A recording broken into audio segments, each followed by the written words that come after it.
Alright, so to get the classic Mac startup Chime on macOS Catalina, you want to open up Terminal. So to head over to Finder, go to Applications, Utilities, and scroll down until you find Terminal.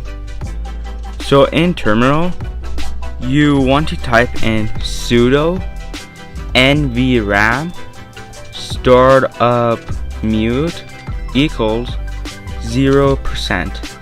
Press enter, type in your password, and from here you want to restart your Mac by going to the Apple logo and restart.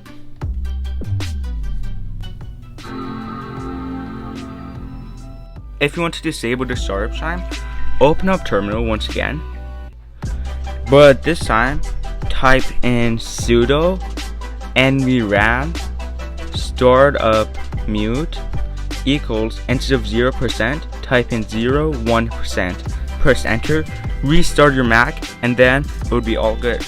Hope you guys enjoyed today's video. If you did, make sure to drop a like, subscribe down below, and I'll see you guys next time. Peace.